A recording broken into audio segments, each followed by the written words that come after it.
Student, आप सभी का स्वागत है आपके अपने यूट्यूब चैनल मैथ प्लांटेशन में। अभी हम लोग क्लास 7 का मेंसुरेशन पढ़ रहे हैं और उसमें हम लोगों ने पढ़ लिया है area of parallelogram, area of triangle, circumference of circle. और आज हम बात करने वाले हैं एरिया ऑफ सर्कल के बारे में। तो एरिया ऑफ सर्कल क्या होता है, आइए इसके बारे में हम जानते हैं। कुछ एग्जाम्पल्स लेते हैं, उससे हमें समझ में आ जाएगा कि यहाँ पर एरिया निकालना जरूरी होता है या सरकमफ्रेंस की जरूरत है, उसे निकालना जरूरी है। एक एग्जांपल लेते हैं। कहते हैं कि a farmer dug a flower bed of radius 7 metre at the centre of a field. He needs to purchase fertilizer. If 1 kg of fertilizer is required for 1 square metre area, how much fertilizer should be purchase. अब क्या है कि एक flower bed बनाना है जो कि जिसकी खुदाई करनी है और उसके लिए आपको ना वो एक सर्कुलर शेप में है और उसका रेडियस आपको दे रखा है 7 मीटर।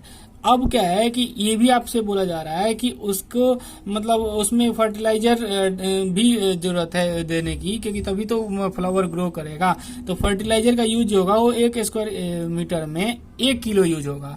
तो आपको पहले तो स्क्वायर मीटर उसका पूरा एरिया पता होना चाहिए आपको, फिर उसके बाद आप जो है उसका स्क्वायर मीटर में उसका एरिया निकलेगा, फिर आप 1 kg से मल्टीप्लाई यानी कि उतना केजी आपका फिर फर्टिलाइजर यूज होगा।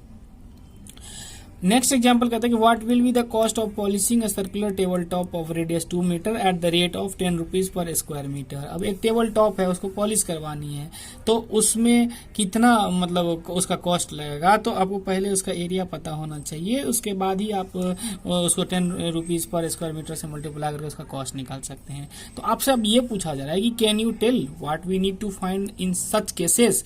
कहता है कि एरिया और perimeter. In such cases, we need to find the area of the circular region. Let us find the area of circle using graph paper. अब यहाँ ध्यान देने वाली बात है, कहता है कि draw a circle of radius 4 centimetre on a graph paper. Figure 11.34 इसमें बोल रहा है आपको 4 सेंटीमीटर का रेडियस लेना है और एक सर्कल ड्रॉ करना है। Find the area bye counting the number of square enclosed. तो इसमें देखोगे मतलब ये ग्राफ पेपर जो बना होता है स्क्वायर यूनिट में मतलब बॉक्स में डिवाइड होता है, उसके ऊपर बनाते तो उसमें क्या है कि आप एस्टिमेट के थ्रू से आप जो है उसका एरिया निकाल सकते हैं। कहता है कि as the edge are not straight we get a rough estimate of the area of circle by this method. इस मेथड से आप एक रफ मतलब एस्टिमेट कर सकते हैं कि हाँ ठीक है इसका एरिया इतना यूनिट हो सकता है। कहता है कि there is another way to finding the area of the circle. अब दूसरा मतलब वे क्या है वो थोड़ा सा देख लेते हैं। कहता है कि draw a circle and shade 1/2 of the circle. So now fold the circle into 8th and cut along the folds. अब इस सर्कल कहता है कि एक भाग शेड कर दीजिए और उसको फिर 8 मतलब पार्ट में फोल्ड कर दीजिए। उसके बाद फिर आपको उसका कहता है कि कट अलोंग द फोल्ड और उसको फिर कट कर लीजिए।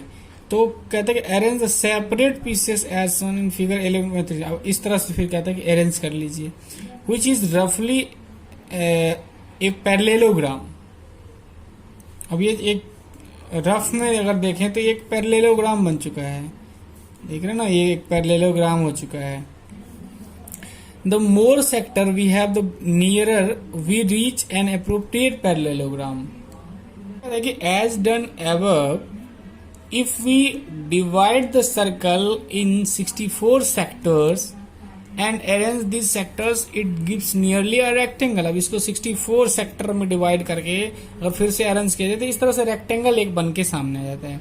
तो आगे कहता है कि what is the breadth of this rectangle. The breadth of this rectangle is the radius of the circle. इसकी चौड़ाई जो होगी वो चूंकि आप एक सेंटर से फिर बाउंड्री पे लाइन ये मतलब 64 सेक्टर में डिवाइड किया गया है, तो यहाँ से यहाँ तक की दूरी ही तो आपको ये यहाँ से यहाँ तक की दूरी है, तो यानी कि ब्रेथ क्या हो जाएगा, रेक्टेंगल का रेडियस हो जाएगा, सॉरी सर्कल का रेडियस हो जाएगा। अब क्या है, the breadth of this rectangle is the radius of the circle. As the whole circle is divided into 64 sectors and on each side we have 32 sectors, the length of the rectangle is the length of the 32 sectors. अब ये जो है ये 32 sectors जो है ये इसके length जो है ना वो इस रेक्टेंगल के लेंथ हो जाएंगे, वही चीज हाफ ऑफ द सरकमफ्रेंसेस, और जो कि एक सरकमफ्रेंस का हाफ है, उसी में से पार्ट कट करके फिर इससे को अरेंज करके आपको एक नया शेप फॉर्म किया गया, इसीलिए एरिया सेम रहेगा। तो area of circle equal to area of rectangle, 10 form l into b. तो half of the circumferences into radius equal to pi r square, यानी कि इसका एरिया। तो सर्कल का एरिया का फॉर्मूला हो जाता है पाई आर स्क्वायर, इसीलिए। अब हम कुछ एग्जांपल्स देखते हैं जिससे एरिया ऑफ सर्कल ज्यादा समझ में आ जाए। नेक्स्ट जो वीडियो लेकर के आएंगे वो 11.3 एक्सरसाइज के ऊपर होगा, जिसमें आपको बेसिकली आपने जो पढ़ा circumferences of circle and area of circle, उसी के ऊपर होगा।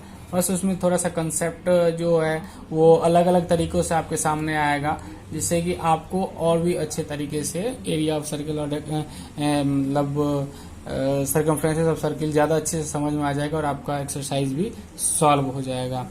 तो एग्जाम्पल देखते हैं। एग्जाम्पल नंबर 17, तो find the area of circle of radius 30 centimetre, use pi equal to 3.14। मैंने आपको पीछे भी बताया था कि पाई की वैल्यू कहीं आप 22/7 क्वेश्चन में बोल देगा लेने के लिए, कहीं 3.14, लेकिन अगर यदि कुछ नहीं बोल रहा है, साइलेंट है, तो आप 3.14 लें, ज्यादा इजी होगा। अब कहते हैं कि radius equal to r equal to 30 centimetre दे रखा है क्वेश्चन में। एरिया ऑफ सर्किल निकालना है, पाई आर स्क्वायर फॉर्मूला होता है, पाई की वैल्यू 3.14 और आर दिया हुआ है 30, उसको स्क्वायर कर दीजिए, आपका 2826 सेंटीमीटर स्क्वायर आपका आंसर हो जाएगा। एग्जाम्पल नंबर 18 कहता है diameter of circular garden is 9.8 metre, find its area.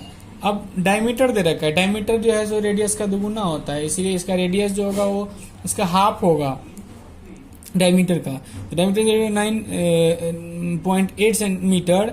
अब देयरफॉर रेडियस क्या हो जाएगा, 9.8 डिवाइडेड बाई 2, 4.9 मीटर। अब एरिया ऑफ सर्कल क्या है, पाई आर स्क्वायर, पाई की वैल्यू है 22/7 गुना 4.9 स्क्वायर, उसका रेडियस निकल के सामने आया था, उसको स्क्वायर कर दिया, तो आपका आंसर हो जाएगा 75.46 मीटर स्क्वायर। एग्जाम्पल नंबर 19 कहता है the adjoining figure show two circle with the same centre, एक ही सेंटर है जिससे दो अलग अलग रेडियस के सर्कल खींचे गए। The radius of the larger circle is 10 centimetre. अब इसका 10 सेंटीमीटर लार्जर सर्कल है। The radius of smaller circle is 4 centimetre. 4 centimetre ये तो यानी कि यहाँ से यहाँ तक की 6 सेंटीमीटर हो गया। The area of the larger circle, area of larger circle के लिए आपको रेडियस 10 सेंटीमीटर लेकर के पाई आर स्क्वायर करना है। एरिया ऑफ स्मॉलर सर्कल तो 4 सेंटीमीटर के बेस को लेकर के आपको एरिया निकालना है। और the shaded area between the two circle, इसका सॉल्यूशन किस तरह से किया गया है। रेडियस ऑफ द सर्कल आपको क्वेश्चन में दे रखा है 10 सेंटीमीटर, एरिया निकालना है, पाई आर स्क्वायर फॉर्मूला होता है एरिया ऑफ सर्कल का। तो आपको 3.14 जो है आपको पाई का वैल्यू है और 10 सेंटीमीटर आपको रेडियस दे रखा है, तो पाई आर स्क्वायर यानी कि 3.14 इंटू 10 314 सेंटीमीटर स्क्वायर आपका बड़े सर्किल का एरिया निकल गया। अब छोटे सर्कल का एरिया निकालना है। Radius of the smaller circle equal to 4 centimetre. आपको area of the smaller circle आपको फॉर्मूला के माध्यम से निकालना पड़ेगा, पाई आर स्क्वायर, पाई की वैल्यू 3.14। छोटे सर्कल का रेडियस दे रखा है 4 सेंटीमीटर, तो pi r square 3.14 into 4 50.24 centimetre square. अब शेडेड एरिया का निकालना है, तो बड़े सर्कल में से छोटे सर्कल के एरिया को लेस कर दीजिए, आपको शेडेड एरिया निकल जाएगा। बड़े सर्कल का एरिया निकला हुआ है 314 सेंटीमीटर और माइनस छोटे सर्कल का एरिया क्या निकला हुआ है 50.24 सेंटीमीटर स्क्वायर, तो लेस कर दीजिए 263.76 सेंटीमीटर। इस तरह से आपको एरिया का कंसेप्ट मैंने समझा दिया है। और नेक्स्ट वीडियो जो हमारा आएगा वो आपको 11.3 एक्सरसाइज का कंप्लीट सॉल्यूशन के ऊपर आएगा।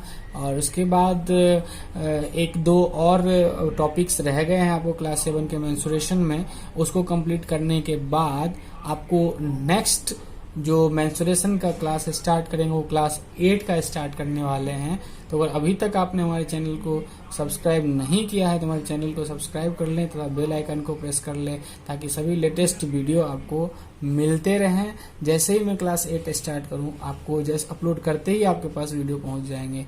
थैंक्स फॉर वॉचिंग बच्चों।